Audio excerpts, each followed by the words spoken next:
and welcome to the way too early 2024 FFPC Bestball Draft Stack Hunters with my friends Theo Gremminger and Dan Williamson. Theo, we'll start with you. How are you doing?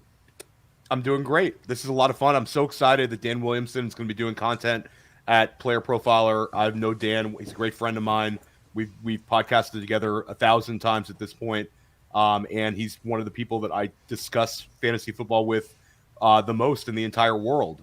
So it's awesome. It's great. And I know you guys are going to do some Stack Hunter stuff together. I'm going to do some stuff, Dynasty stuff with Dan. I know that he's going to get involved in many, many ways. So this is a great way to break in for Dan with our audience, because Dan is also not only really sharp on the content side, Dan is one of the better best ball drafters in the entire country with receipts to prove it, and also a great redraft and dynasty, and really a sicko when it comes to auctions. So welcome to Player Profiler, Dan. I'm sure the audience will get to know you a lot better throughout the next couple of months. But yeah, man, welcome to Player Profiler. I'm sorry we're gonna have to snipe you tonight.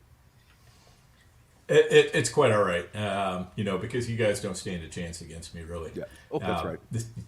It's a thrill to be on Player Profiler. We at the Goat District we spent a good bit of this past year putting one show on Player Profiler and just getting the chance to be there a little bit more full time. Something that's very exciting to me, and also the fact that I've got a lot of freedom to get my hands dirty in a lot of different pies instead of just one pie or another. So we can do a little redraft, a little dynasty, a little best ball, a little auction, you name it, we can do it. So it's awesome, times. Man. It's awesome. And Bradley, yeah. We'll get back to Dan, but me and you went kind of in between. It started out Christian McCaffrey, then Dan took CeeDee Lamb, and then Justin Jefferson at the 103. We're picking the 104, and we went back and forth. We kind of came down to Tyreek Hill or Breece Hall, and we ultimately went Tyreek Hill. You want to kind of play that one out for everyone? Yeah, so in my way too early rankings, I have Tyreek Hill just one spot above Breece Hall, and partly structurally it makes sense. Wide receivers, full PPR, start three in this. It's a 20-round start three wide receiver best ball build, and so Tyreek Hill, almost 2,000 receiving yards this past year. I love Breece Hall. I have him as the running back too, but give me the wide receiver, and these games can turn into shootouts. We saw Tyreek Hill. We weren't concerned about Jalen Waddle with the target share. It's clearly Tyreek Hill, and I do have, as much as optimism I have about Breece Hall, I do have some fears that the bottoming out of the Jets offense could still yet again happen. So maybe this is way too early. It's January 21st. We're drafting right now, but we start thinking about what are the pathways for success, and Tyreek Hill doesn't really have a lot of pathways for failure because Tua didn't play great, especially in the second half of the season, and Tyreek still put up a massive season. So give me Tyreek Hill here with the 104. I'm surprised even that he fell out of the first three. 22 points per game, pretty easy. And I think we get way too caught up in structure. I think one thing that Dan can kind of maybe talk about a little bit is Dan's always kind of seems to be position averse and makes a dangerous build, and then he really cleans it up in the middle of the draft. And I think, taking Breece Hall there, yeah, you get a potential RB1, but you're also sacrificing a guy who we would bet on to be like 18-plus points per game. And I got Dan, I wanted you to talk about your CeeDee Lamb. But we're almost back on the clock right here. But I'll say, Bradley, how crazy is it Stephon Diggs goes where he just went at the 204? It's like, are we drafting last August? Is this Marty McFly in a time machine? Yeah, Diggs I have at 22nd overall in my way too early rankings, like back end of the second, maybe early third. But he's played poorly. So as of late, and we know how streaky it is, I'm not drafting him until the 2-3 turn, not that early 204. Okay, so we're up next, and I'll say for me, Brandon Ayuk stands out a little bit. Yes. I like, I think he makes a lot of sense for like a dangerous build and potential to stack with other 49ers. Where are you at with like your initial lean when you look at the guys available? Devontae goes. He would have been in there too. Yeah, I love Ayuk. He's my way too early 15th player. I agree with you, San Francisco. We want pieces of this offense. And I mean, yes, Ayuk may have his struggles here and there from week to week, but his spike weeks are there and they match Deebo Samuel. And especially if Samuel struggles with injuries, I think Ayuk is a good pick here.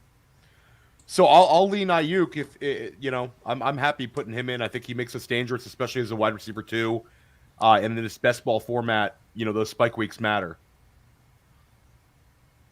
All right, we locked it in. Okay, so Dan, you could talk about your CeeDee Lamb pick and then maybe talk us through you're going to be OTC, man, about in 2 picks away. Yeah, definitely. So CeeDee Lamb, I think, is just a super safe pick to do at 102 overall. He's definitely the alpha in Dallas. He's put himself basically on the same plane as Justin Jefferson, Tyreek Hill, and Jamar Chase, and I think he might be the safest of those, just because of his youth and his situation. He's got a quarterback that's rock solid, and so everything kind of lines up for him. So I'm interested to see where Jarko is going to go here with his second pick. I have some ideas of what I want to do next, but we'll see what he does. All right, so he went Kelsey. I'm not surprised. I figured Kelsey would probably go around the 2-3 turn. But that kind of leaves it open for me. And I'm kind of bouncing back and forth, but I'm just gonna go ahead and put Saquon on the team. And I like Saquon because I don't think it's a slam dunk that he's going to end up with the Giants, though the Giants still can franchise him next year because they didn't really end up franchising this year. So, okay, there went Debo. That was one of the guys I had in my queue, so I'm not surprised to see Debo go there. And Olave. All right, and this leaves me open to just go ahead and take that first quarterback. We're going to take Lamar Jackson. All right, Theo. All right, so I'll tell you where I want to go, and you can talk me out of it. You know where I want to go. Dan knows where I want to go. If he's there, I think I want to take Marvin Harrison Jr. Oh my God, that's way too early, Theo. It's not going to look too early in August. It's going to look way too early. Your boy Billy Muzio took him 18th overall when we did a redraft one. It's way too early. I think. Look at Cooper Kupp going. Hey, listen, it's Marvin. I would say Marvin I like Harrison Nico Jr. Collins here. Nico makes some sense, and I will say this: if you want a high end, potential tight end, Trey McBride stands out. Stack with Stroud later.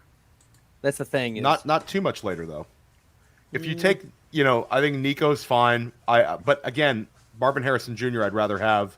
But we're OTC. If you're anti Harrison Jr., where are you at on Trey McBride? I'm also low on Trey McBride. Okay. You guys have issues to work out. We do. Yeah, we're willing to go back and forth, Theo and I. I would like to take or Rashad White. Okay, how about we go with Nico Collins with the potential to stack him. But I will say effectively, if this was me alone, I'd go Marvin Harrison Jr. and be so excited. Theo wants it on the record. Okay, on the record, I would have gone MHJ. Yeah, I think getting that potential Nico Stroud stack is going to be nice. And there goes McBride, so people are really high on him. They are very high. Yeah, which, I mean, I guess I get to a certain extent, but the problem is they're going to be adding weapons in there, and part of McBride's appeal this year was just the fact that there was almost nobody else to catch the ball. There was nobody. Wilson was out. Brown was out. I mean, Zach Ertz was out. James Conner missed a couple games. McBride was the only good piece in that Arizona offense. So, of course, he's going to get targeted. I just suggested him as a draft pick. Yeah. And I do think that the usage is there, that he could still, even if they add, I fully expect them to add Harrison Jr. or Neighbors in the draft, like a real target getter, stud wide receiver. But I still think McBride's done enough. That he's going to be the number 2 target there at the worst. And I think they have a quarterback there who loves to use his tight end, and I think that offense will be pointing up. But Dan, it's nuts. The McBride steam in Dynasty is insane right now. I put a poll out on Twitter with Brock Bowers, who's the best tight end prospect we've seen in forever, and he's going to be a top 5 pick in the NFL draft maybe. And he had 2 national championships, so everybody's seen him play live. And it was like 66% McBride against Brock Bowers, who's going to be a top 5 pick. And we're talking about McBride 2 seasons ago was a Mountain West second-round pick who didn't do anything as a rookie and then had a fantastic run. But again, like Dan said, there wasn't target competition. It was sort of a perfect storm for him usage-wise, and he stepped up to the plate. But I think people are treating him like he's the next Travis Kelce right now, and that's a dangerous game to play with any tight end, and certainly, one like McBride. Yeah, he might be a little bit closer to that Tyler Higbee year a few years ago, where he finished off with like 4 super strong games, and everybody was all up and in him the next year drafting, and he just did nothing. So that's the danger there. And I see, Bradley, if MXJ makes it back around to us, we're taking him. Okay, Please. No, that's fine. I have Marvin Harrison as my 47th overall player. How? So the end of the 4th round. It's just the right spot. Like, I have him ahead of Neighbors, obviously, but ahead of like George Pickens, ahead of Watson, ahead of Addison, like those type of players that fall in the 5th and 6th rounds. I had him ranked ahead of Rashee Rice, who went off here at the 310. So maybe we can like suss that out a little bit. Like Rashee Rice steam right now could go one of 2 ways. He's been on fire lately, but the Kansas City Chiefs play the Bills later on tonight. Do you expect Rashee Rice will continue to be a 3rd round pick? I think when it's all said and done, that train has already left the station, and the steam for Rashee Rice was going to be incredible. And we saw it 2 years ago, guys, with Kadarius Toney, where people, Dan, you saw in the FFPC and NFFC redraft leagues where there was a period of time where he was going in that late 5th, and people really pushed him up, and that was with no sample size, hardly any sample size. And then with Rashee Rice, you have the recency bias of the second half of the season, and then he's already had one really good playoff game, and people want Mahomes' number 1 target, and it's an anti-Travis Kelce steam as well. So it's really a perfect storm for him, and this could end up looking – I think this will be about where it's at, though, Bradley. Yeah, he's a good player. The PFF receiving grade is there. The yards per route run is there. He's played well. It's not just been a small sample size. Even with the larger sample size, he's gotten better throughout the season. We see 1-3 running back team, and we see we're starting to see the wide receivers start getting cleaned up. So this is, I'm happy with our 3 wide receiver start. Dan has incredible balance with Saquon Barkley and Lamar Jackson. Dan, that Barkley pick could look like the bargain of all bargains if he ends up leaving New York, because the team that he's projected, like Vegas has Houston, I think like plus 700 to sign Barkley if he does hit the open market. So I think that would be like the nuts landing spot. I think he'd end up closer to the turn, the 1-2 turn. Yeah, totally agree, and that's part of the appeal. The other part is just that he's a good all-purpose back. It would be tough to see the Giants be more dysfunctional than what they were this year. So even if he ends up on the Giants, I just expect a little bit of natural regression where he's going to probably, have more chances at touchdowns, have more competent quarterback play, where they're extending drives, and he's just getting more touches in general. What I was kind of hoping was, I thought there might be a chance that Mark Andrews would make it all the way back to me with the injury issues he's had. So I was hoping I might be able to put together a little Lamar Mark Andrews stack, but of course Larry the Rednecks took care of that one. So yeah, it's I think the market's coming back around on Mandrews. I think that Mandrews in the 3rd, like you talked about Travis Kelce going at the 2-3 turn, I think it'll end up potentially being like a log jam with like those 3 guys in FFPC leagues where people won't be excited about taking them. But especially in this sort of format, like structurally, it'll make sense. I just think like this year, tight end is kind of, you hate betting on like that tight end 5 through 12 range, but this year it's really, really, really appealing. We saw how good David Njoku was. We saw how good Evan Engram was. We saw George Kittle go over 1,000 yards again. Dalton Kincaid will be there. You got to think he maybe takes a step forward in year 2, and he was also very good at times. And then Bauer's team is going to be there too. So there's a lot of appeal with those tight ends. So I don't know. For me, I feel like Mark Andrews is not a bad pick. If you have Lamar Jackson, that would have been incredible. But it's not like I need him this year. Right. Yeah. Totally agree. Yeah. The appeal to me was just the stack. But otherwise, I'm with you. I think you can kind of wait a little bit longer on tight end this year, and still come out with somebody pretty decent. All right, Theo, we're on the clock, and I put 2 guys in the queue. I think I saw before you even put him in. Yeah. Mike Evans should have been selected in the 3rd. Mike Evans is playing incredible. More likely than not, he's back with Tampa with Baker. And if he doesn't go there, he's picking his own team. It could be Patrick Mahomes in Kansas City. So wheels up. Mike Evans. I think Billy, when we did this process, Billy had him in like the 2nd round, and I think that kind of makes sense based on his quality of play right now and the connection he has with Baker Mayfield. So I have Mike Evans as my 30th overall player, so mid-3rd round, and to get him at the 409, I'm very happy about that. Yeah, and we get our classic Bradley Theo 4 wide receivers start in a best ball, and we feel dangerous, and we'll worry about running back when we worry about it. We will. This is our calling card, Theo. Whenever we get on, we usually start with these heavy wide receivers, and then in the middle rounds, just like bicker about the running backs. Hey, listen, last year we had a Tank Dell in the 20th round, and that team was pretty nasty. So you talked me into Tank Dell. We're going to be at this time of year. Oh, wait, Dan's on the clock. Dan, talk it out. Yep. Yeah, so I'm tempted to try to push this guy around the corner, but I'm just going to go ahead and get the stack going here. So I'm going to take Zay Flowers. Nice. And then Dan, where are you looking to go on the next pick? Because we're not live. You can no table talk here. Yeah, I'm definitely going to be looking to go wide receiver again here. I feel like that's the play. There's a couple I really like that I would be fine having. So, but we'll see where end times goes here. Yeah, I've got right now 4 wide receivers in my queue. So for sure, 2 of them are going to be left after end times picks. What did you guys think about Team 5 going with the double tight end? I guess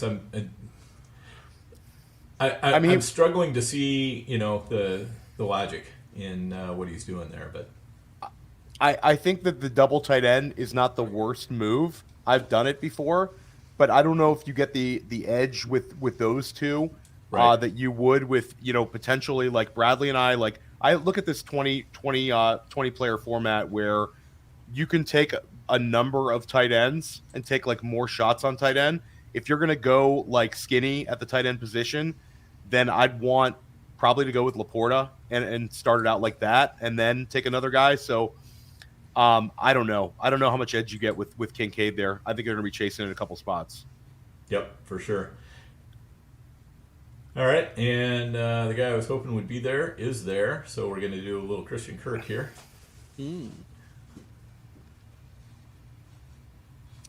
So, Bradley, there's a number of ways we could go with this pick. Yeah. I think that tight end is interesting here. I think that quarterback is interesting here. I also think Malik Neighbors is really interesting here if you want to go with the 5th wide receiver, because I think he offers incredible ceiling. At the wide receiver tiers, like I feel like this could be a tier break at Malik Neighbors. The tight ends, I think, are pretty flat. There's still a couple in that like tier that I'm looking at.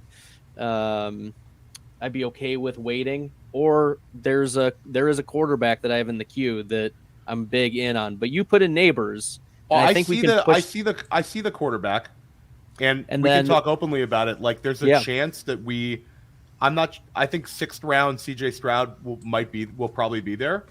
Yeah. And so I'm willing to kind of risk it. I think we take Neighbors and we worry about everything else later. I'm here for the Neighbors. I'm a sucker for wide receivers. And structurally, we can take more running backs now. Yes. There's something to be said with kind of not feeling the need to kind of keep pushing it at wide receiver. because we have, I think, potentially 5 wide receiver ones. Yes. We could have an argument about Nico Collins versus Tank Dell in terms of total targets, but I think Nico Collins is going to give you like top 18 wide receiver production. And with Tank spike Dell weights. is coming off the fracture in his leg, so there are a couple weeks where maybe he does need some adjustment. And he's a smaller player too, big ceiling potential. Absolutely love Tank Dell in the best ball, but it looks like Nico Collins is your dominant outside, commands 25% target share, and then he's the yards after catch king now too.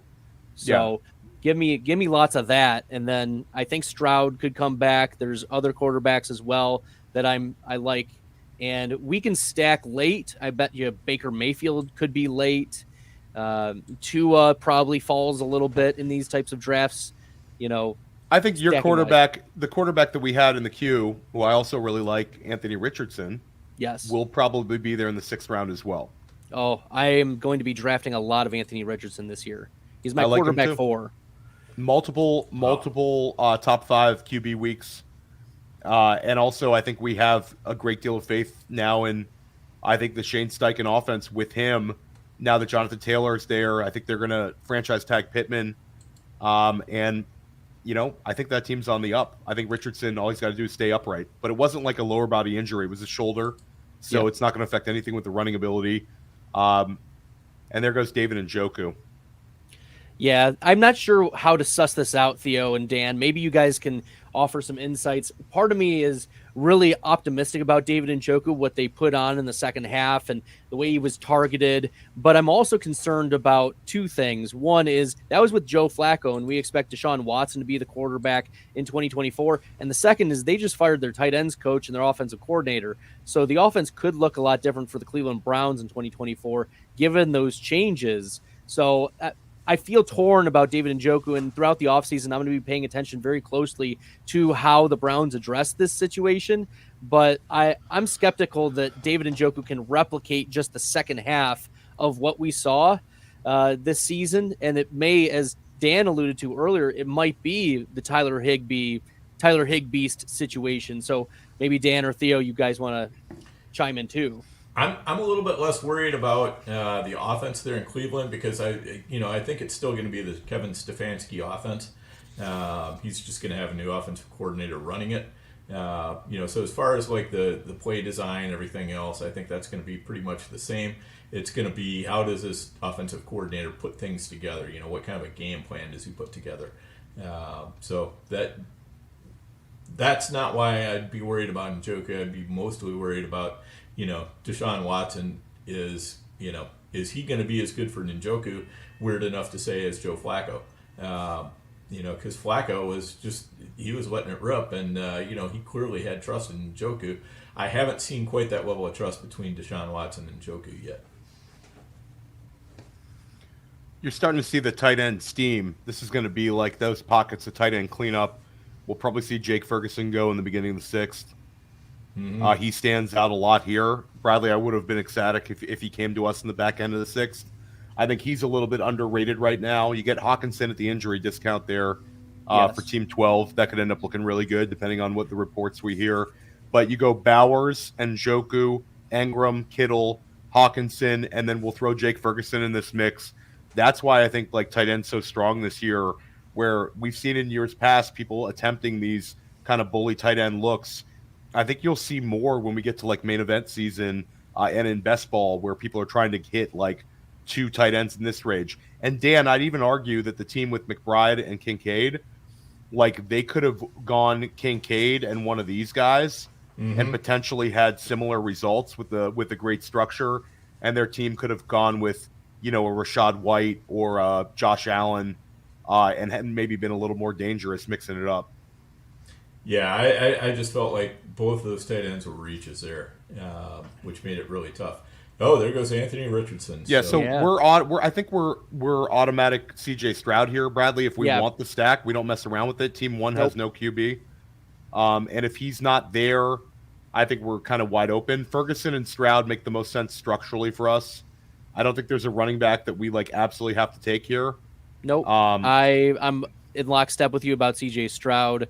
Ferguson, he crushed, against the Packers I wonder how they bring along Schoonmaker in year 2, because Ferguson's not a super athlete, but the role is great. Like, whoever the Dallas tight end is, it's going to be a tight end 1. So, I mean, you could go Ferguson, but maybe if we miss out on Ferguson, I think Schoonmaker is like a last round tight end consideration. I think Schoonmaker is like an H-back, and I think that he'll be a role player. And we've seen second-round tight ends not hit. Ferguson showed us so much this year that I think he's on an upward trajectory. The guy just had 3 touchdowns in a playoff game, and also he led all tight ends in red zone looks during the year. So, and target-wise, guys, 96 targets for like a first-year full-time player was really, really promising. So I think Ferguson's a little more safe than some. I had him as a guy to trade for in a dynasty article, like a buy high article, because I think you're getting like the upside for Ferguson could be higher than a couple of those guys that went in the 5th round if he takes a step forward.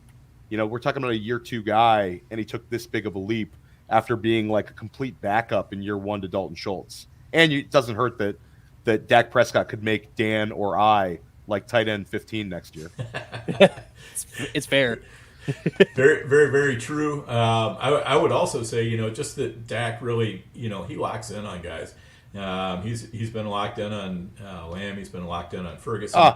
And there he goes. Yep, there he goes. Whew. And so I'm like Theo. I'm a little bit less worried about Schoonmaker. I do think that Ferguson is the primary receiving tight end all year. So we'll see. Bradley, in retrospect, the Neighbors or Evans and Neighbors, I think were fantastic values, but I'm just looking right now. There's less of an edge type picks than Stroud goes. So now we're kind of we're in a little bit of a jam here in terms of what we want to do. I think the edge could be going back to the running back spot or building a completely new stack and going with Dak, because I think after Dak there's a little bit less of an edge quarterback wise if we're looking to limit the number of quarterbacks on this team.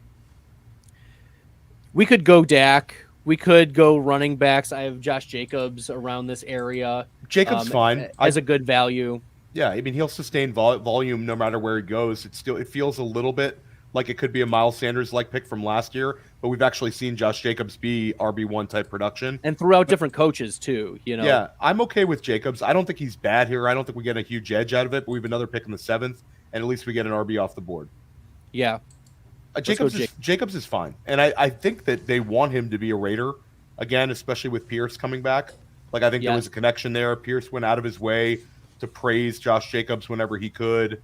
Certainly, I think we've seen the best fantasy season of his career out of Jacobs, but the volume with Pierce, multiple 20 carry games. So lock him in. It's fine. It's not as sexy as Malik Neighbors, but it's fine. Malik Neighbors, very sexy pick.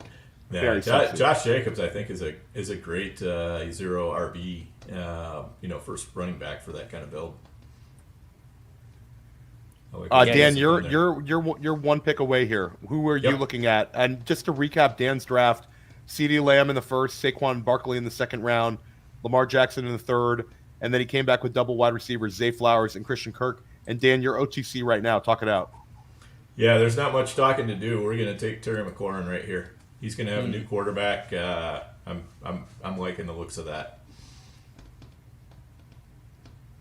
I like that one. Yeah, that could be a big time because Terry McLaurin he struggled with different quarterbacks.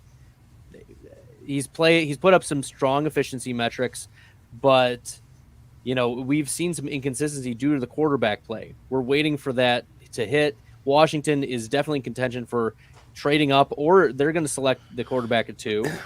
So we'll see who becomes that. But whether it's Caleb Williams or Drake May, or there's been some Daniels talk about being the quarterback 2 in this class, I don't hate it, but I think Washington, if there's going to be a team that trades up, it's going to be Washington. I'm glad that Jordan Addison just went off the board, because if he came back around to us, I was going to make us take another wide receiver there in the 7th round. But I'm actually a little surprised that Jackson Smith and Jigba went ahead of Addison. Dan, was it between McLaurin and Addison for you, or is McLaurin clearly ahead?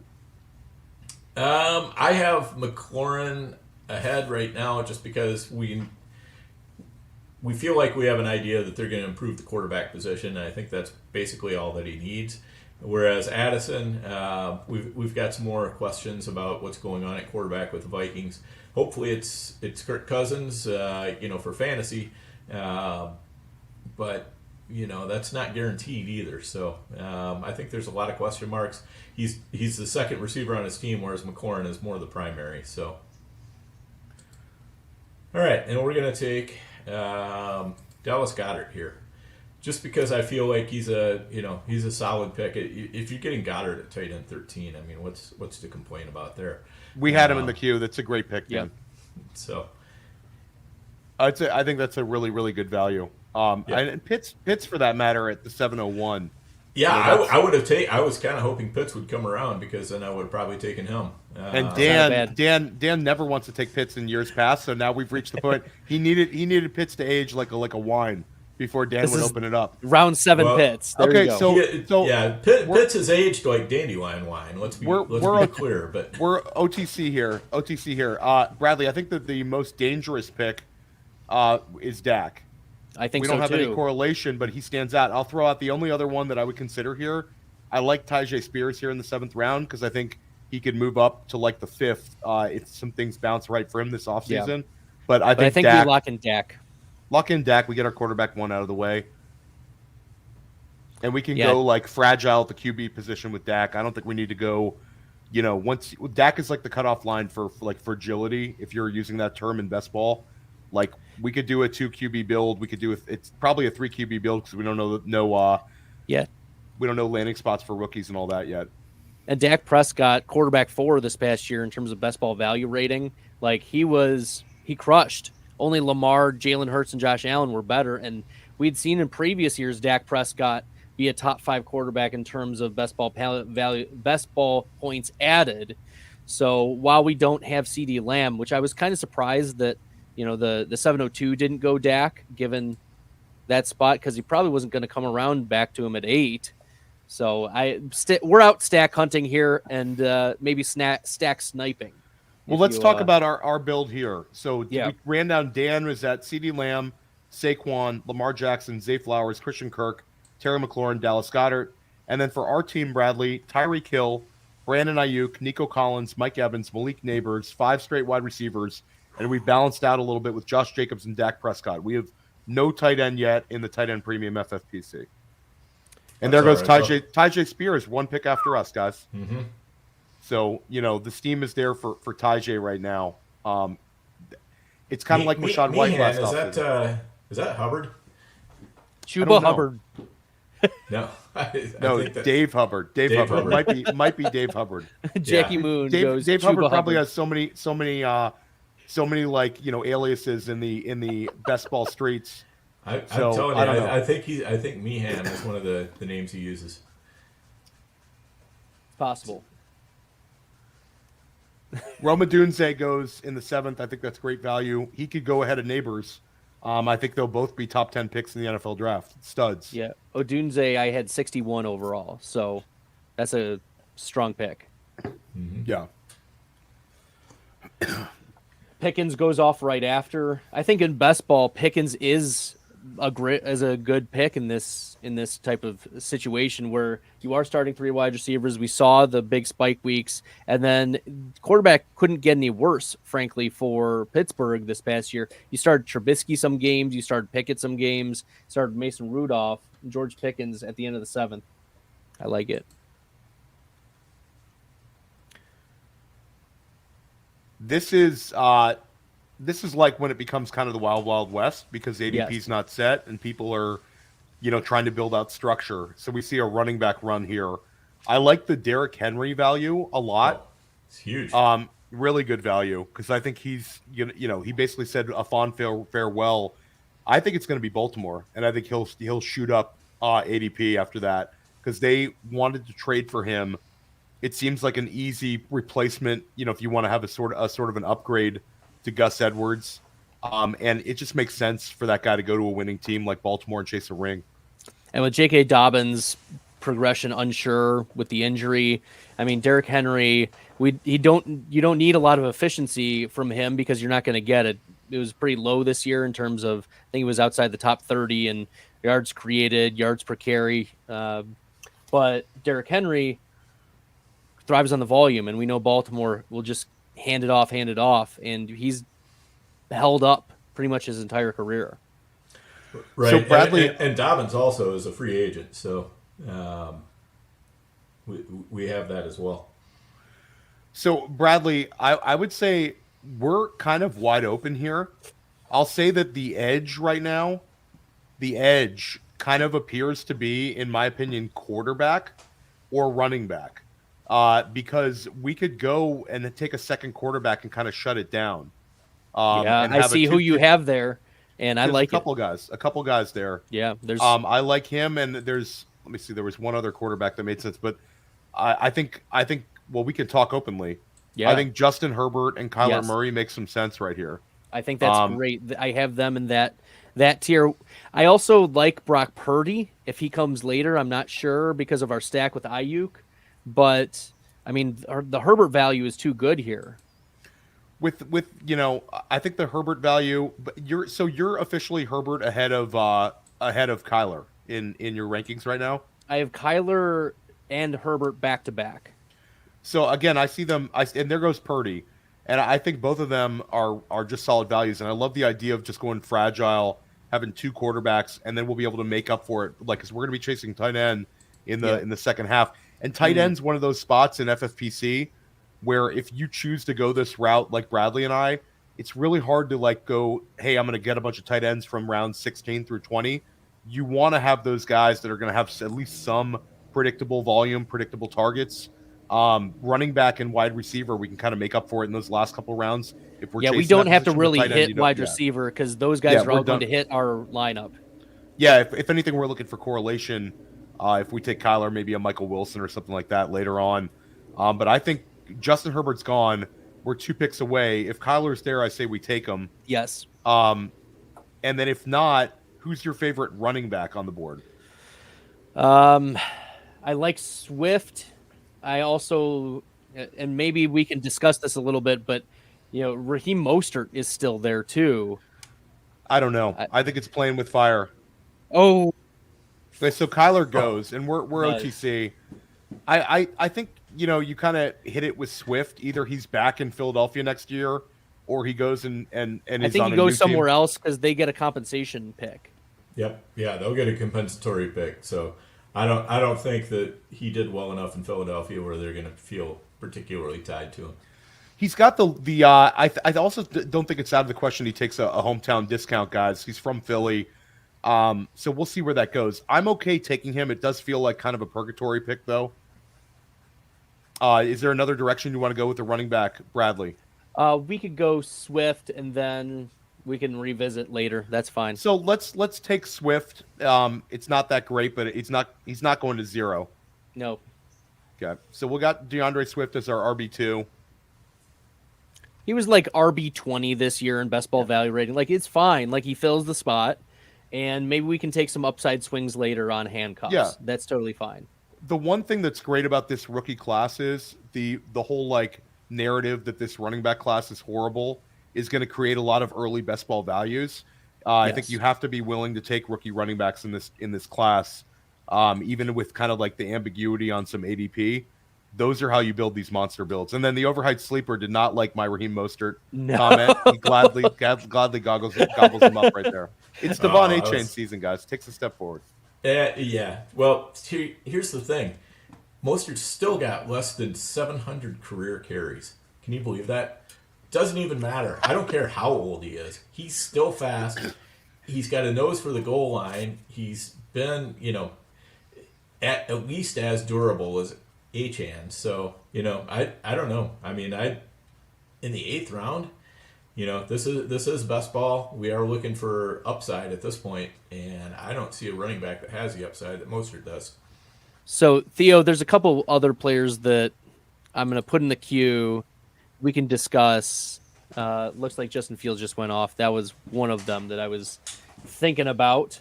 But A player who's dropped really far, I think, is Austin Eckler. We don't have to No. take him here, but he's. I think he's dust. You think he's dust? I think he's dusty. Getting dusty. I guess here is okay, but it's kind of like a guy that I'm just not excited about it. I don't feel dangerous at all taking him. I think that there's, and there goes Nick Chubb. Like Brian Thomas here. Yeah, so if you want to go back to the wide receiver, we could take Brian Thomas and kind of shut it down completely. Well, Brian Thomas.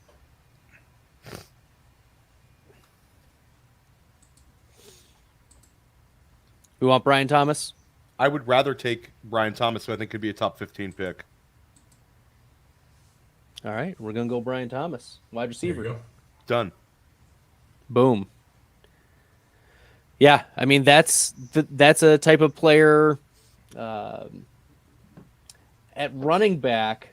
If we're really high on Washington to rebound and Caleb Williams to rebound, and Antonio Gibson is a free agent, shouldn't we be at least interested in the unsexy pick of Brian Robinson, probably in round 10 or 11? I'm fine taking Brian Robinson. He's shown enough, and he was productive last year, and he showed an ability to catch the ball. And they used him in the screen game a lot more than we even anticipated. Do you think Bieniemy's going to be the head coach at Washington, or are they going to pick someone else? Oh, I'm sorry. We're talking Brian Thomas Jr., the wide receiver we just took. I thought you were talking about Brian Robinson before, right? the Washington, yeah. Yeah. Okay. Oh, Brian. Running back. Brian Robinson. Yeah, Brian Robinson. I think Brian Robinson is probably, he goes in the 8th round. That probably is a little bit low. I think that it'll kind of settle out, and he'll probably go a little bit higher. Oh, he went off. I didn't even see that. I missed that. Yeah, he went off. He went off in the 8th. Shoot. But still, it's like the argument with the Chuba Hubbard versus Brian Robinson. Like, with those kind of guys, you're just hoping that there's not competition landing there. And I think this draft class is kind of beat up, but there's a lot of, like, Washington has a ton of picks this year. They have a ton of high picks. They could potentially take a guy in the 3rd round to replace Antonio Gibson, and that could be a threat to Brian Robinson. Also, with the new offensive coordinator there and new offensive scheme, maybe that Brian Robinson doesn't get quite the target. So I think he's fine, though. He's shown enough that, this where does he go? Running back 25? Like, I think that's fine. So, Theo, we need a tight end. Yes. And a lot of the good tight ends have gone off the board at this point. I think that we've seen a lot of value sapped from that position. And the rookie number 1 is Brock Bowers going in the 5th round. The second consensus tight end in this class is Jatavion Sanders. How early are we thinking Jatavion can go off the board here? I don't think you take Jatavion Sanders ahead of like a Freiermuth, who's got a little bit more of established. I'm into Sanders. I think I have him like 13th overall in single QB. But again, it's tough betting on him as our tight end 1. You also have Luke Musgrave, where there's something to be said about taking Luke Musgrave and Tucker Kraft and just banking it. Yeah, because one of those guys or both of them are going to be getting the touchdowns. And we loved what Jordan Love did this past year. Like, I think tight end's just funny right here. It's like if you go by ADP, Waller, Freiermuth, Musgrave. Waller's dust. If there's a dust, I don't want to take. That's what I'm saying. I don't want to take Waller, but you could talk me into Freiermuth. Rebounding. We've seen him have 2 solid fantasy seasons. This year he had 1 big game, and then it was like nothing. It doesn't feel great. But again, Michael Mayer may be a good value. Yeah, but I think Mayer, like, you don't need to push it. I don't know if, like, I'd rather take Musgrave and then come back around and potentially take Kraft. And running back is still interesting here, Bradley. There's still a bunch of values. I think so too. There are still available. Jaylen Warren, he's going to get you 10 points like every day. It's not sexy, but it's also a great value at this point of what you're going to get. He's not going to zero you. And then, I mean, Devin Singletary, he's clearly the Houston RB1. I like the 2 rookies and taking a shot on Blake Corum and Braylon Allen in this range. because I think both those guys could land on day 2, and they could land quite well. When you start getting in the 10th, 11th round, I think this is when you start taking shots on these running backs. Yeah, Braylon Allen looks pretty good. I like Braylon Allen a lot. He's my RB1. I think there's some risk on the like the draft capital in the landing spot, but he's 19 years old right now. I don't think you leave. Like, I don't think a player like that from Wisconsin with that sort of pedigree and production is just like running to the league without some kind of a little bit of an expectation that he's going to be like a 3rd round pick, maybe a 2nd round pick. I mean, we saw Travion Henderson return. Yeah. Because of anticipated draft capital that he wouldn't be in the day 2 pick. Yeah. Which is also a weird one, though, Bradley, because now he's dealing with competition in Ohio State from Judkins. With Judkins getting there. So it's like, it's not going to help Henderson either if he just returns to school and now he becomes an older running back with more tread on the tires to make some NIL money. So I think it's kind of like, I don't know. He should have. He better be making a lot of NIL money. I'll tell you that, because he's pushing back his 2nd contract by a year or 2. So that's right. That to me is the real danger point with sticking in college for 1 more year. It's a new time, guys. It's a new time. But Bradley, I'm okay pushing the Braylon Allen button here. I'm fine with it. I think that looking later, there are also some running backs I'd like later too. But Braylon Allen. Sure, we can click that. Wisconsin running back. But Jalen Warren's fine here as well, and I think this range makes sense for him in best ball. Let's see who's going to be available, because Jalen Warren probably just goes in the next few picks. I bet Rednecks take him. Rednecks is going to take Jalen Warren. Yeah, there's a good chance. Yeah, and I think Meehan is Hubbard, because he shows up as David in the chat room. So. That's got to be a Hubbard team, which totally makes sense, because when he likes a player, he doesn't care, and I know he likes McBride and Kincaid. So build out the teams. I know he likes Spears a lot too. Yeah, Jalen Warren goes off here. Okay, so Warren goes off the board. I put Allen and Corum into the queue. Maybe this is my anti-Michigan bias. Braylon Allen is probably going to be who we're going to click a Rooney. But there are some later running backs. I wonder where the Zamir Whites of the world, the Jerome Ford, especially if Nick Chubb isn't back yet. Ty Chandler could still be the running back 1 at Minnesota. Okay, so Zach Charbonnet goes. We've just seen Jalen Warren go off the board. I think you could go. I think you can go with one of the rookie running backs here. If you don't like Corum, I think we go Allen.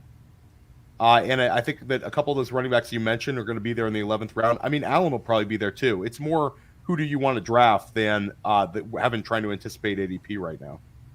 Yeah, we're setting the ADP, Theo. Like, you got it. So let's go. Let's drive Braylon Allen ADP way up. Let's do it.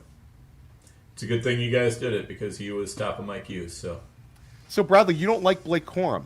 Explain. No, it's just anti-Michigan bias. That's completely it, Theo.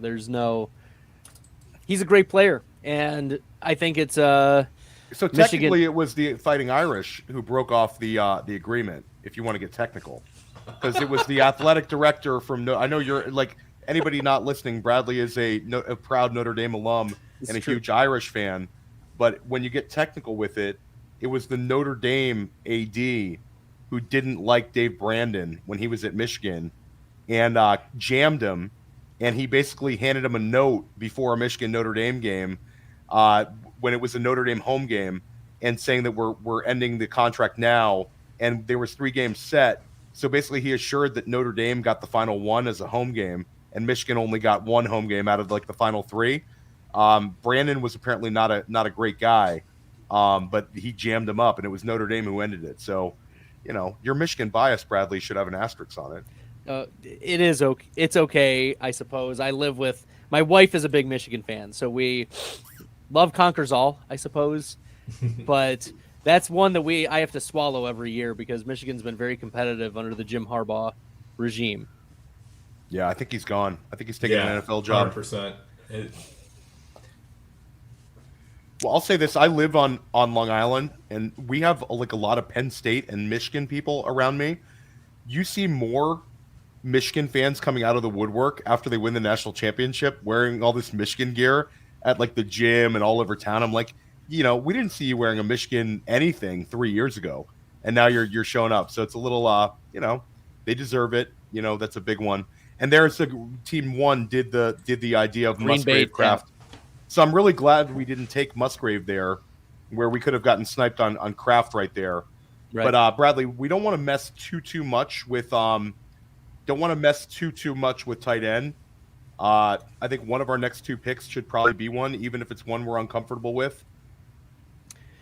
Yeah, I think looking at that being said, one of them's going to possibilities. wrap around. One of them could wrap around. So if you want to go with a Zamir White, a Jerome Ford, a Roshan Johnson, No, I think we're going to be able to get a couple of those on the way back. Sure. I think looking at tight end, like, maybe is this the spot to take Waller? I mean, all he's got to do is get you, 6 games next Right. year as you take him in the spot. I mean, he did try to come back His this year. upside is so massive, though. Still, we saw that, but it's the. Yeah. So take Waller, and if it's Yeah. a dead pick in the 11th round, a dead pick in the 11th round happens. Go for it. I mean, dead picks in the 4th round happened for both Yeah. of the Best Ball Mania winners, so that's. I mean, we don't need him to be anything more than have a couple of spike weeks, and we That's need it. I think New York. It's actually crazy to me because I think that if we looked at the Giants franchise and we were running it, they allowed the second most sacks of all time this year, and last year they weren't good protecting the quarterback either. But second most all time, like comically high sacks allowed, and they're still projected to maybe go wide receiver because they're so bad at the wide receiver spot. So I would go offensive tackle if I was the Giants and just, I would suck it up and just try to get that offensive line better. But I think they might pass that up. That being said, for Waller, the appeal with Waller was, that he could be potentially the number one target there this year. If they draft one of these guys like Neighbors or Adunze in the top 6, then it's not, as clear. But Waller again can just be okay. You're not. Last year you were drafting him. He had to be really, really good. Now Right. he can just be okay. And these older tight ends can still produce. Like, we saw the massive spike weeks this year from Waller in his limited samples, but we also saw some dud games probably because of the quarterback play. And if they address quarterback either in free agency or they don't have somebody coming off of the street, and it's not Tyrod Taylor. I mean, Tyrod Taylor actually looked like a competent NFL quarterback, but man, oh man, the Giants have a lot of needs, and one of them isn't tight end. So Darren Waller, I think, is an okay pick here. Yeah, I don't see him going tight end there. I think, part of what you got to keep in mind, though, is Tommy DeVito took a ton of sacks, and those were not all on his offensive line. So just by cleaning up the quarterback position, they might clean up some of those sacks. So Bradley, we're coming back around. I think that QB is interesting. We're starting to see the tight end run. Like, if you want, Michael Mayer didn't really do anything as a rookie. But so did Trey McBride. This is Trey McBride 2.0 I'm okay. possibility. No, that's what Notre I'm saying. Dame guy. But I'm saying, do you risk it with Michael Mayer? Dan's going to take Isaiah Likely. So if we Yeah. want Isaiah Likely, we got to take him. I love Likely, but Yeah. Dan's going to take him, just looking at Dan's team. He's going to snipe us. Tyler Conklin goes there. So look, the Tyler Conklins, and this is what we're talking about with going fragile at the tight end position. Like, we can't make up tight end from like rounds 18, 19, 20. It's the wrong position to bet on that deep. Some guys hit, but it's like throwing darts. No, I like Michael Mayer here as that Mayer possibility. makes sense as a year 2, takes a step forward type guy. I think Jatavian Sanders is not the worst here. Isaiah likely would make sense, but we can't do that to Dan in his first draft with us. We are snipe you guys hunters do here. whatever you want to do. I mean, don't worry about me over here. I'll be all right. And then, especially when it comes to tight end, I've always got a backup plan. Quarterback wise, I don't love it, but Baker Mayfield here with our Mike Evans correlation, you could potentially add a Cade Otton, a little bit later, and you got something there with a little Baker stack. Yeah, I like the Baker Mayfield as like a floor. He's not going to bottom out on you. Oh, he could bottom out. Oh. Baker could. We've seen it. We've seen it, but it's still like. Oh, is he bottoming out right now, live? No. Okay, but I was just I hadn't checked. Okay, so we're OTC here. So if you want to go with Mayer, I'm okay with it. And we're taking a bet that he takes a big step forward in year 2, and we're getting a tight end that we know will be a starter, and we know we'll have, predictable weekly usage. Yes, and we saw a couple spike weeks, a couple touchdowns year 1, but was able to increase his usage with Austin Hooper. Probably going to move on. Go with it. I think Mayer, it's a good bet for year 2. So we've got that asymmetrical upside of youth possible spike weeks, age possible spike weeks. But I'm trying to move away from the Tyler Conklin types to be drafting. I'd rather just take these Mayers that could be something massive, the Darren Wallers that could be something massive, but taking a few of them so that, because inevitably one or many of them may falter. So that's kind of the philosophy I'm trying to take now with the tight ends. And it's really frustrating because last year I took a lot of Taysom Hill, and boy, did he have spike weeks. But the late decision to switch him to quarterback kind of messed me over a little bit. So it is what it is. So, Dan, you're OTC right now. I like what you've done with Khalil Herbert, Chase Brown, building up your running back team. And I love Chase Brown there in the 11th. I think that's such good value. Yeah, I thought it was a good value too, and I'm just going to go ahead and take one more guy that I think is a really good value that I was considering at the 11:02, Ty Chandler. Minnesota bias. What do you think? You think that are you betting on Ty Chandler holding that job or being a big part of a committee in Minnesota next year? I'm betting on him being part of a committee. I mean, I think they've got to sign a running back or two, but it's going to be cheap running backs. The Vikings have enough other problems. They don't really need to be worrying about their running back that much. So, yeah, I kind of see this as being a spot where Chandler probably is going to hold some value. Now, Bradley, for us, we're coming. Dan, you're still. Did you get your pick in? No, you're on OTC still. He's OTC. Gotta get. I think we can hit on running back or quarterback. I think that's what we're looking at right now. I like a couple of those running backs in the queue, and I'll say there's one very appealing tight end if we wanted to kind of triple tap our tight end position here after Dan picks. Yeah, no sniping, Dan. No, okay, so that was snipe. So that was one of the two tight ends, and I know Dan. I like the argument with Hunter Henry. Dan and I have Hunter Henry on a dynasty team together, but Baker Mayfield goes there. So Bradley, that takes that out of consideration. I think here we go. I'll throw out this to you. I think that Drake May makes some sense as a quarterback option. Yes. Because he's going to be a starter with upside. He can scramble. I'll say if you want to go with a running back, Zamir White and Jerome Ford and Blake Corum all make sense, and Jatavian Sanders if you want to go tight end. So I think it's 5 guys. It's a structure thing. Unless you want to go running back, then we'll talk it out. So Drake May, Jatavian Sanders. I think some of those running backs could come back to us. Yes. So I think it comes down to May or Sanders. And so I would say this, like Sanders could come back around.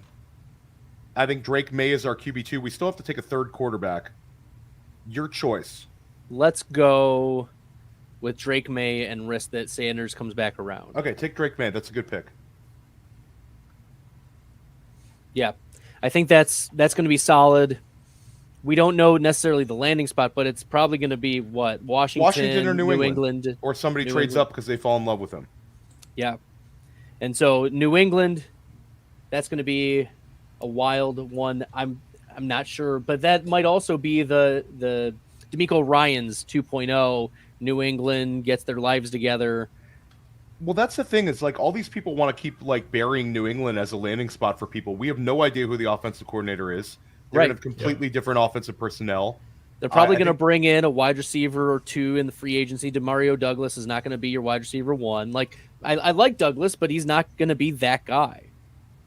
There goes Jatavian Sanders. And there goes Jerome Ford. I think Zamir White would almost be a no-brainer for us, Bradley. Yes. Even with the Jacobs because it could be a blackjack split, too. If Jacobs does leave, you could end up with a starter or a huge part of a committee that we saw have success with the same head coach that's going to be there. And I love Blake Corum here if he's back around. I think Blake Corum's going to be a day 2 pick. I think people don't want to like Corum because he's kind of like not super exciting. And again, I think the market's trying to beat up running back in this draft class. It's not the last 2 years. We don't have Jahmyr Gibbs or Bijan or Breece Hall, but I think a bunch of these guys are going to be values. I love when people criticize running backs in this class because it's going to be, you play Dynasty, get those second-round picks. You're going to have a bunch of running backs falling to you in the second round. They're going to be really appealing. Yeah, some even in the third round, probably. You're right. You're absolutely right, Dan. Because I think a lot of the running backs in this class are probably going to be day 3 guys, kind of like the last class. And, primarily day 3 guys, which is going to, and when you're looking at, I can take a day 2 wide receiver or a day 3 running back, probably more people are going to want to take that day 2 wide receiver. And it's just going to push those running backs down. Yeah, I'm also. We can definitely take some late swings at running back. I think there's also a few wide receivers that rookie wide receivers that can still be selected as well that are going to be good values coming out. Yeah, so there's a few. Both the Texas ones, both the Texas wide receivers are on the board. Xavier Legette still on the board.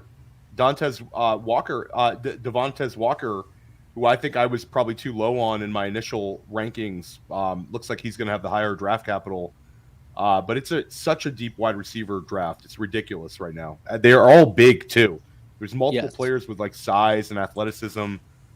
There's some smaller guys, too. But it's really exciting. It's like a weird outlier alpha year. There goes Zamir White, too. Good. You and I are in lockstep about these wide receivers that I think are, frankly, going to be undervalued. But we're not in lockstep on Marvin Harrison Jr., though, because I'm willing to steam him way up there. Yeah, I think that's fair. And I honestly, at that turn, I almost went, at the 4-5 turn, I almost went with Malik Neighbors instead of Christian Kirk. That's probably the one spot that I'm kicking myself most on. Bradley, I'll say one tight end in this range, now that Sanders is off the board, that I think we can bet on being out there on the field, and we've already seen some fantasy success from. And it's funny because if he was a stock, it would be like massive swings in the market. Yes. Is Chig Okonkwo. With a different offensive philosophy, we've already seen the guy, excel on an NFL football field. We have questions about their skill position players next year. Why can't Chig Okonkwo at least be a guy that returns value here? Like, if I told you a year ago that Chig would be going behind Cade Otton, there he goes. But still, for him to fall the 14th round, and you're seeing him go behind like Cade Otton, like Hunter Henry, I think that's valid. Those guys went ahead of Chig. But like last year, we're talking about a guy who steamed up incredibly high during the offseason. Yeah, he was a player I was worried about because of environment and the small sample size. He put on great efficiency, but he still only played like 55, 60% of snaps max, even when he tried to push Austin Hooper out of the way. So he was a player I wasn't drafting very much, especially when he was steamed up to like 10th round, 11th round. And in your non-tight end premium drafts, but in your tight end premium drafts, he was getting single-digit draft round capital. So, Chigakonkwo, the Titans are going to massively overhaul that offense, but I do think it's going to be another year before they put it all together, which means that Okonkwo probably won't have a lot of competition as, what was he drafted? Fourth round tight end with athleticism and previous production. So I like him as a spot here. 14th round's good value. So Bradley, the only problem here for us is we're still chasing tight end, and we're down to tight end 28. There's a couple guys who are like free agents. Noah Fant is going to be a free agent. Gerald Everett's going to be a free agent. It's not exciting, but they need to be on our radar. And I like where we're at in terms of Xavier Worthy. But again, he's sort of a luxury pick for us because we have so many wide receivers. Blake Corum just goes off the board. Which way are you leaning? If we want correlation, Brandon Cooks is still there too. Yeah, Cooks is there. I think Fant, he has the draft capital to his name. It's been a long time since he produced, but I think he's been stuck on teams that just have not used him the right way. Denver for years, and then Seattle was not. That Pete Carroll was using 3 tight ends to rotate through. So will there be a market for him is the question. The market's going to have to dictate. Like, we don't know which way the market's going to go for him. Gerald Everett's been better more recently. Yeah, he's been better, but I think because of the Chargers' injuries to their receivers, he's just been forced into those volume situations. So both of those guys are going to be there in the 15th round anyway. Yeah. Xavier Worthy could be a first-round pick in the NFL draft. Yes, He's sitting there. I like Worthy. I like running Worthy, back. There's McConkey or Walker. Let's go with Worthy. Okay. All right, so now we're sort of forced here, Bradley. We gotta chase running back and tight end, and try to grab a QB two. So our structure is really we've got a QB two. We've got Drake May. Oh, excuse me, Drake May. QB three. I meant. Are we feeling comfortable enough about fragility at the quarterback spot to go Dak and May, or do we want to add? I think we don't know bye weeks yet, and one of the things that I realized is if you get screwed on bye weeks at the onesie position, like that's disastrous, especially quarterbacks. So I think 3 quarterbacks is the way to go. Yeah, I'm with you. And especially because we saw injuries just decimate the position this past year, I think that's possible. Just get some insurance for one of the starting quarterbacks that's out on the board. We could. I put the 2 second-year quarterbacks into consideration with Will Levis and Bryce Young, which is not exciting, but again, structurally, get your QB3 out of the way. We could probably wait till the 16th round with that. Running back wise, where are you at? Because it's important that we start trying to build that position. Yeah, looking at running back. I like Bucky Irving. If we're talking about rookies, I like Bucky Irving a lot. He sort of stands out for the guys left. Yeah, Marquise Bucky Irving. Yeah, we could go with him. I'm looking at some of the others, and it's looking a little tight. It's pick your poison at that point. So I think it's Irving for me as a guy who could stand out and kind of help this build. Yeah, let's do that. Let's take him. Okay, cool. Bradley, I think you got to put this in. I'm trying to click, and it's not clicking for me. So we'll hit the need help.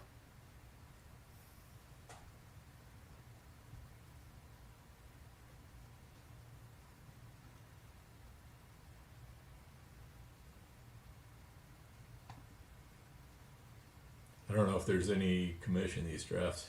I don't know. No, well, shoot. Okay. Well, they got to run that back for us. I think mine's frozen now too on FFPC. All right, I'm moving him manually up the queue. I threw him at the bottom, and I wasn't able to get him all the way up to the top of the queue. Well, hold on. Now it's not letting me type in the message board either. Yeah, your message is in. You're frozen.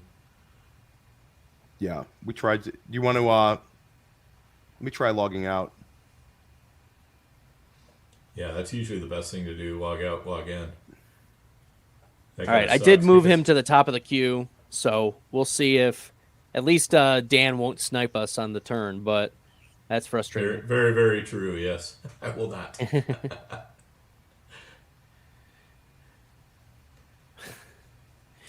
Yeah, that's tough because I don't think in these draft rooms for these tourney drafts, I don't think that they have any commissioner on hand to reverse anything. Okay. Well, we've got four rookie wide receivers in this draft, Theo. Just to recap for those who are listening, we started with Tyreek Hill, Brandon Ayuk, Nico Collins, Mike Evans, so some veteran wide receivers, and then Malik Neighbors in the 5th round. And then we went Josh Jacobs, Dak Prescott, DeAndre Swift, and then Brian Thomas, the rookie out of LSU, Braylon Allen in round 10 at RB35, Waller and Mayer at tight end, Drake May as our QB2 in round 13, and then Xavier Worthy and Xavier Leggett rounds 14 and 15. Xavier Leggett was auto-picked.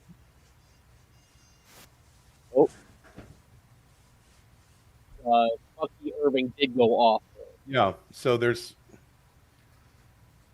not going to change it then. Nope.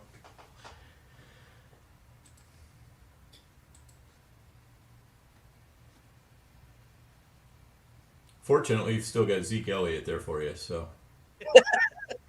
That's right. The savior. Yep. Just saying. Where did Jonathan Brooks went off at 41 a couple rounds ago, round 12. Mm-hmm. He was on the list for me.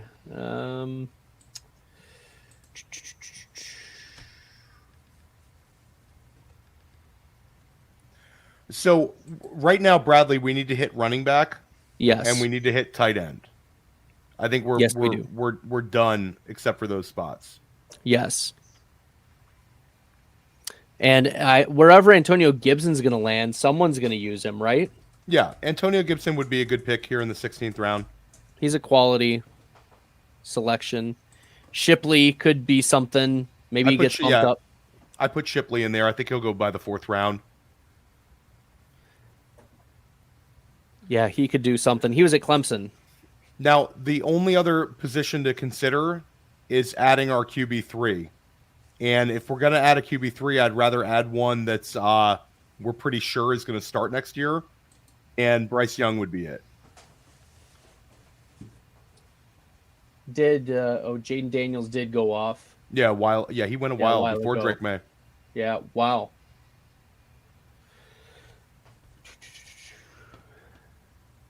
Yeah, because the third tier, however many tier of quarterbacks, I don't think are going to be getting some immediate start. But we saw lots of quarterbacks get starts this year. Oh, yep. Man. Yeah, that's why I went with Derek Carr where I did. I just, with Lamar Jackson and Justin Fields as your 2 starting quarterbacks, you got to figure, bye weeks aside, the chances of injury for either of those guys is a little bit higher than, your average pocket quarterback. So I wanted a good pocket quarterback that, was more likely to stay healthy for most of the season, if not all of the season. Theo, there was a lot of steam for Penix Jr. going into the national championship, and then he did not look great. He looked a little jumpy, didn't get great protection, and it was the Michigan defense. Like, hats off to them. But there was steam about Penix getting into the top 10. Now it's like, will he be a first-round pick, right? Or is he a lock in the first round? Where did that steam come from, though? I mean, I think that was more like, fantasy people like us who don't necessarily, not to throw stones, but, we in the fantasy community sometimes get over our skis pretty quickly on things on Dynasty. And, looking at quarterbacks like Penix, somebody sees a good game, they're like, oh, yeah. Well, I think I'm somewhere in between, Dan, where I agree with you that it was never quite he was never quite there. But I do think he'll go before like pick 40, pick 45. I think there's like a cutoff. JJ McCarthy declaring does not help him because I think this will end up when it's all said and done being a 5 QBs go in the first round draft. But I think Bo Nix is the most like ready to step on an NFL field and start right away. And I think a lot of teams are going to see him like that. I wonder if like Miami doesn't consider like Bo Nix right there. So someone's going to fall to the second round. That's only the only issue. But I don't know. Penix, like, I'm not anti Penix, but he sure did not look good. But he's got a quick release. He's mobile in the pocket. He's just a little bit older too. And Yeah. also, what he doesn't have is like he's got the injury history where that physical is going to matter, like big time injury history. So I don't know. I'm somewhere in between. But McCarthy, somebody might fall in love with and just sit on him for a year because he's only 20, and teams I think like these guys that are a little bit younger that they can mold. So there goes Gibson. Dan's suggestion of Zeke Elliott is starting to look a little bit better right now, Bradley. Zeke Elliott or Jaleel McLaughlin. How are you feeling about him as he's petered out near the end of the season? I think that's exactly the kind of guy that could be as a replacement level player, just because they have no commitment to him, no draft capital. It was sort of a perfect storm for him. Denver could say, I'm going to draft one of these guys in like the 5th round, and all of a sudden McLaughlin has way more competition. Or Tank Bigsby, did he? A lot of either this year. Bigsby didn't do anything. I think we just bite the bullet and take Zeke here. Yeah, Zeke was fine. I think it's a good value. I think he fits your build better for sure. Yeah, I agree. If we had Bucky Irving and Zeke right here, I'd feel really good about things. But okay, so let's take Zeke. Draft Ezekiel Elliott. All right.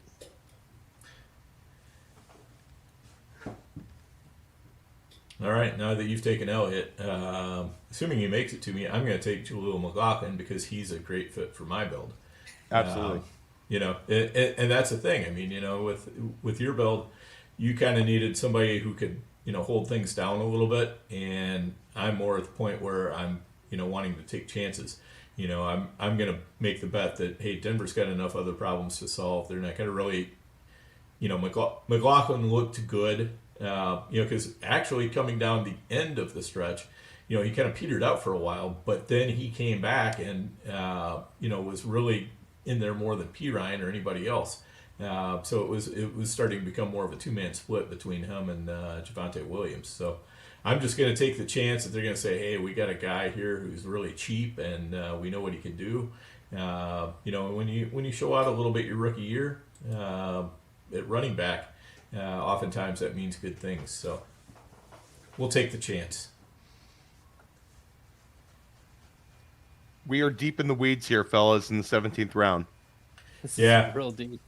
It's time for me to turn my attention probably over to wide receiver again here. And there are some interesting options up there. There's some really fun names right now. In our queue alone, we have 4 guys. Yeah. Real nice. We'll see. Nice. We'll see if you've got one of the ones I have in my queue. I don't know.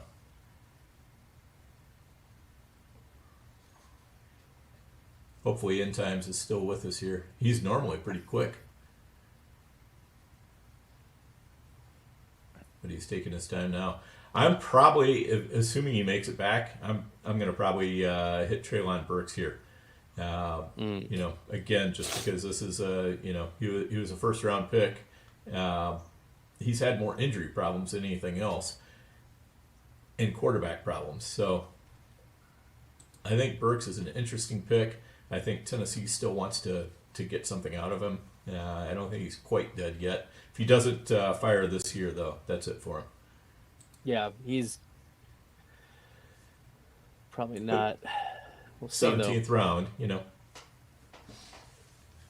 We'll see. So Bradley here, we're OTC. I would go Will Shipley and get another running back, a rookie who can catch passes out of Clemson. Broke out as a freshman. There's like literally no steam behind Will Shipley right now. There's no steam. Yeah, none.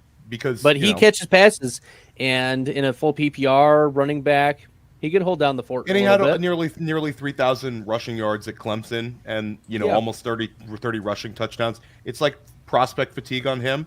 But Bryce Young is our QB3. I think we locked down QB3. We're running out of lockdown. Yeah, lockdown QB3. Take Bryce Young.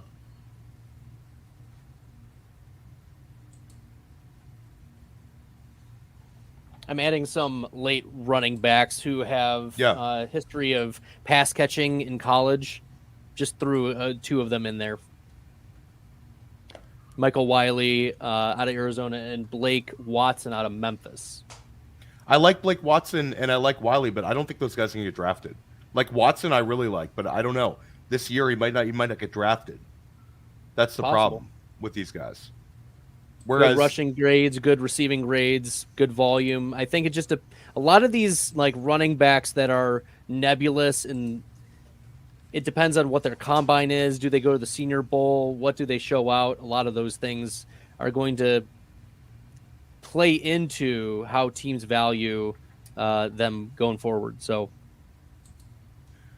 I also threw into the queue Kareem Hunt, who just had 2 touchdowns in a playoff game. He says he wants to come back to Cleveland. Listen, I mean, I don't know why he wouldn't. The guy just had 2 touchdowns in a playoff game, and I don't think there's a whole lot of gas left in the tank, but I think there's a little bit in the 18th round. I think that's a good fit for our build, Theo. Yeah. And Shipley. I think Shipley and Hunt kind of make the most sense. Yes. Tight end wise, team number 1 already has. I mean, I got to figure that's a timeout. Taking Jonnu there in the 17th. Yeah, I would think so. Because he definitely, well, he did timeout on his first pick, so it would have been a timeout on the second. Because that is the one thing I don't like as much about the FFPC. I think if you're on the end, you time out on your first pick, they should allow you the full clock on the second pick, rather than making both picks bam bam. That to me is a little bit harsh. Yeah, I agree on that.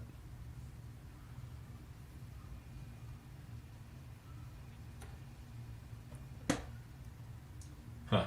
Interesting. I was thinking about Lad McConkey, and boom, he got picked already. Yeah, McConkey goes off the board. Devontae Walker, rookie, also goes off the board. You put in the queue Elijah Moore, who also goes off the board here. I'm out on Elijah Moore. Like has had time after time after time, just chances and volume, and he was able to do nothing with it. So I saw rookie year and then just dissipated. I don't know, Theo. I mean, we're talking 18th round here, Bradley. In the 18th round, how many weeks do you need to have an impact to pay off? Not too many. Like Walker and McConkey are both great picks here. Demario Douglas is a great pick here. Yes. Demario Douglas is just your classic best ball guy. Yeah, that was actually I was looking at if Traylon Burks went, I was going to take Douglas there. So it's a nice pick. I think that goes to Hubbard. Of course.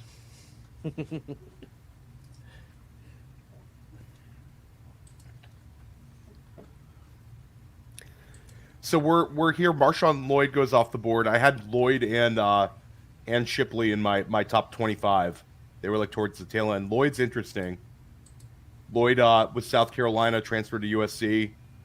He was pretty efficient this year, and he doesn't have a whole lot of tread on the tires. Some people like him. Dontavian Wicks goes off the board. He was a player that I put in the queue. Yeah. I think he's just one of those rotational Green Bay wide receivers. I think it's going to be so much in our philosophy of, is it Luke Musgrave or Tucker Kraft? I think the answer is yes. And when it comes to Green Bay wide receivers, Jaden Reed, Watson, Wicks, Doubs, even Bo Melton had the touchdown yesterday. The answer is going to be yes. We want Green Bay players. Yes. Mm-hmm. And also, Wicks is nasty. The guy's just a baller. It's like a complete eye test thing with Wicks, and we saw a lot out of him. What a great pick. All these, they've had multiple. I mean, yesterday you saw Romeo Doubs. They got him on day 3. They get Wicks on day 3. I just hit after hit. Melton was cut by Seattle, but he was a day 3 guy. Yeah, they're just so deep at the wide receiver spot in Green Bay right now, and tight end. Yeah, and the thing is that these Green Bay players, all these pass catchers, make a lot more sense in the best ball because it really is going to be hard to see when the big weeks are coming. Whereas if you were doing a managed league and you had Dontavian Wicks sitting there, when it's tough to stick him in your starting lineup, but you're never surprised when he goes off either.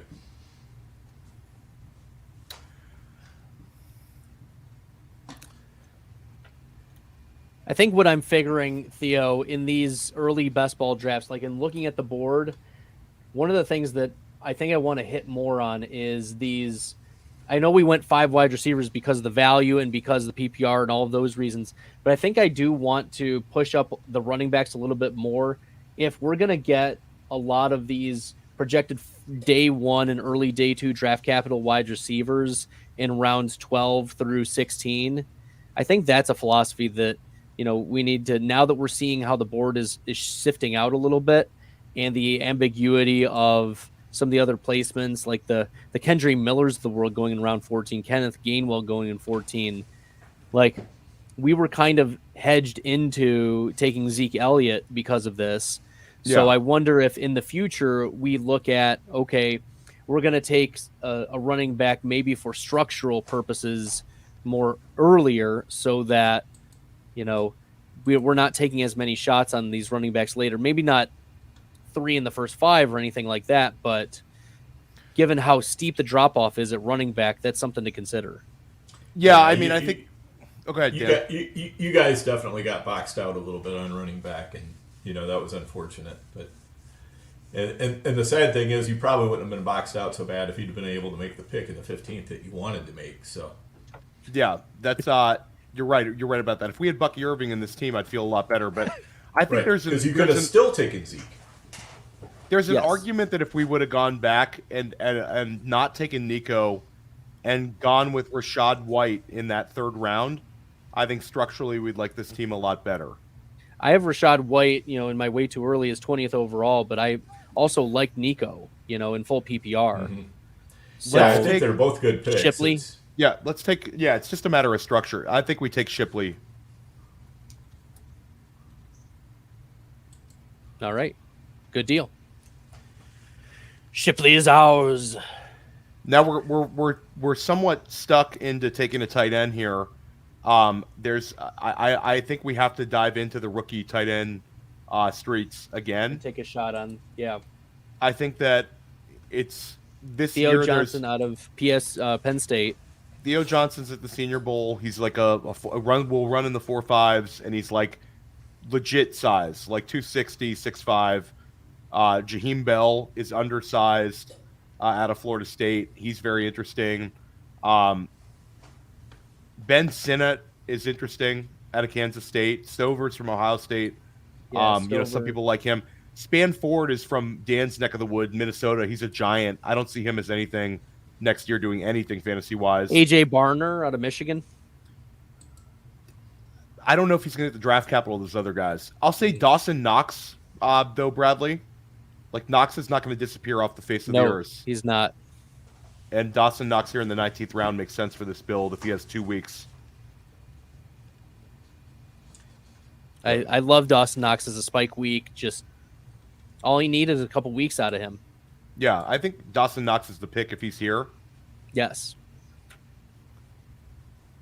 Yeah, I think that's a nice pick for your build for sure. I came around the corner with Demarcus Robinson now and Lazard. Robinson, really kind of came on as the 3rd receiver in L.A. And Tyler Higbee, got that torn ACL the last week of the season, or it was last week of the season. So he's probably not going to be back right away. I'm just gambling in the 18th round that maybe Demarcus Robinson finally found a home, and that he might, have at least a couple spike weeks. And then Alan Lazard, Aaron Rodgers loves him. It doesn't matter what kind of weapons the Jets add. He's gonna get Lazard some targets. So and Lazard is not a bad red zone weapon or end zone weapon either. So he can catch those touchdowns. Rodgers is used to looking for him there. So it to me those were kind of easy picks, just to kind of fill out the back end of the wide receiver room. And Theo, if we don't get sniped on Kareem Hunt, I think he's a strong consideration there. Well, it just comes down to we don't feel great about either. We're fragile at tight end and fragile at running back. We could go with the tight end here, or we could go with Kareem Hunt. It's sort of a tough position to be in. I mean, in 20 rounds, the timeout pick, we sort of gets us in a little bit of trouble. And I'll throw out Daniel Bellinger as a name based on our Darren Waller. It's very much a purgatory pick. It's structural, if anything, and you're basically adding a tight end 2, not a tight end 1 type guy, if Waller does miss time. But I think Bellinger, like them adding another tight end to the mix with Waller and Bellinger, I'm not sure. I think they have too many needs to address in New York to really put anything into that. Yeah, I think they would just keep Bellinger. They wouldn't address tight end. So I'm okay going Kareem Hunt here though, and just going super fragile at tight end. I mean, 3 is pretty fragile based on Waller and Mayer. You know, not a whole lot of if we add these 3 guys together, what do we get? Tight end 15 last year?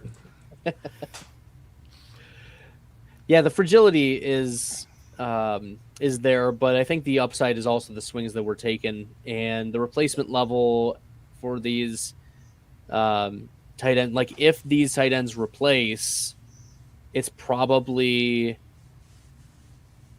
3 points, 5 points instead of 0.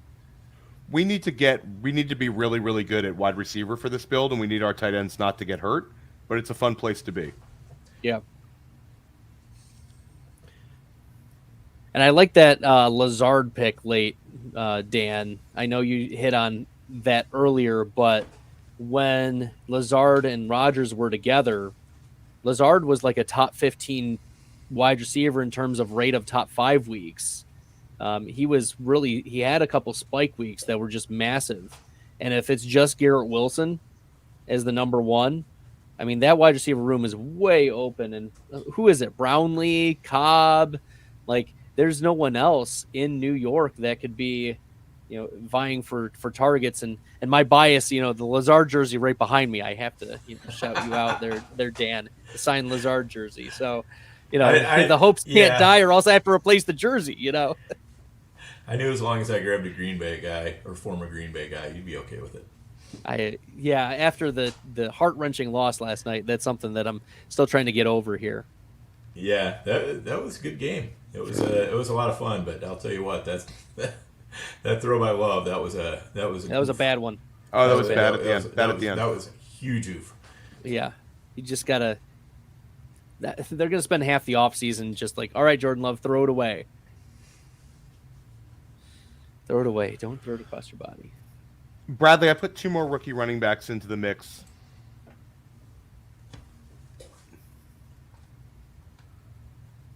Dylan Lobb and Ray Davis. Ray Davis might get the draft capital. Dylan Lobb's at the Senior Bowl. He could be a real riser. He led FCS in all-purpose yardage as a junior 2 years ago. And then this year, he caught like almost 70 passes for New Hampshire. Really crazy receiving numbers. He had a 295 receiving yards or something against Central Michigan, or something 250, something over 200 yards receiving against Central Michigan in like the one game against FCS, where their whole game plan was just pass it to Dylan Lobb out of the backfield, and Central Michigan couldn't stop it. It was like a 45-42 game, and it was like he went nuts. But he'll be in Mobile, and that's a guy who could rise. So that's one to consider. I see Jalen Wright went in the 19th round, and there's some people who really like him out of Tennessee. But I'm okay with Kareem Hunt here. Yeah, we can go Hunt, or we can go. I like the Ray Davis pick. He's able to catch a lot of passes. Kentucky. Yeah, he was Vanderbilt in Kentucky, and he put up huge numbers this year. I think he had 7 receiving touchdowns this year at Kentucky. And he's 5'10", 216. So yeah. So let's go Ray. If you like Ray Davis, let's go Ray Davis. I think him and Lobb are similar bets.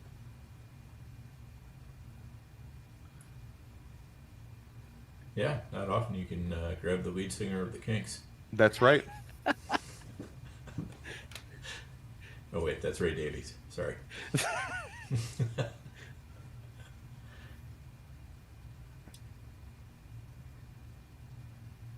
Also, somebody that I have to think, is he still alive? I don't know. I think he is. 31-23, Detroit. Tampa Yep. just scored. Yeah, Mike Evans. Oh wait, no. All right, we're going Ray Davis. Yeah, let's do it. Let's do it, Ray Davis. Dan, you're gonna wrap it up for us. Who's Mr. Irrelevant for you? You know, I think I'm going to take one more swing at tight end. There's nothing really that appeals. I mean, you know, we are on the end of the 20th, but I think I'm okay at running back. I think I'm okay at wide receiver. So quarterback, I feel good about. Tight end, I'll just take that one more shot on. Durham Smythe. There you go. Well, guys, it was an absolute pleasure drafting with you, and this is the first final draft, I believe, in the FFPC for 2024 for their best ball. In their way too early drafts, we were the ADP establishers. We were the ones who drove up some ADPs and dropped down some. Theo, Dan, it's been great. Make sure you guys are following Theo on Twitter at the OG Fantasy. He directs our content here at Player Profiler. And Dan Williamson at Overhyped Sleeper. Make sure you guys are also following him on the X Machine because he's going to be bringing great content at Player Profiler throughout this off season and through the season here on Stack Hunters and in a lot of other places. I'm Bradley at FF Stalder. Make sure you guys are checking out all the Stack Hunters. This will Stack Hunters usually shows on Wednesdays at 9 p.m. And it will be looking at going every week for the rest of the offseason. So, guys, it's been great drafting with you. Yeah, you as well, Bradley. This won't be the last time me, you, and Dan get a draft in under our belts here at Player Profiler. Yep, absolutely. I'm looking forward to spending some time with Bradley on Stack Hunters and chopping it up, and we'll get this ADP thing figured out. We got a good start on it today, but you know, we gotta work on it a little more. All right, guys. Until next time, good luck in the best ball streets, everybody.